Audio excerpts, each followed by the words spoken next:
ఈ పద్యం తెలియని వాళ్ళు దాదాపుగా మన తెలుగు రాష్ట్రాల్లో ఉండరు. ఆ పద్యం ఏంటో చివరిలో చెప్తాను. అయితే ముందే మీరు గెస్ చేసేస్తారు. ఆ పద్యం ఏంటో నేను స్టార్ట్ చేయగలను, గెస్ చేస్తారు. ఉప్పు కర్పూరం చూడటానికి, దూరం నుంచి చూడటానికి ఒకేలా అనిపించినప్పటికీ వాటిని చాలా దగ్గరగా పరిశీలించినప్పుడు మనం తేలిగ్గా చెప్పేయగలుగుతాం ఉప్పు ఏంటి కర్పూరం ఏంటి అనేది, వాటి వాసన బట్టి. అలాగే మనుషులను కూడా చాలా దగ్గరగా పరిశీలించినప్పుడు మాత్రమే వాళ్ళు ఎలాంటి వారు అనేది చెప్పగలం. వాళ్ళు పుణ్యపురుషులా లేకపోతే అల్పుల, వాళ్ళ లక్షణాలను బట్టి మాత్రమే మనం చెప్పగలం అనేది ఈ పద్యం యొక్క సారాంశం.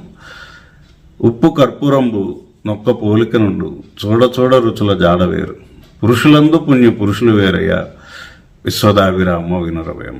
అది పద్యం. Hi friends, good morning. ఎలా ఉన్నారు? ఈరోజు దుమ్ము దులిపేయండి. Have a great day.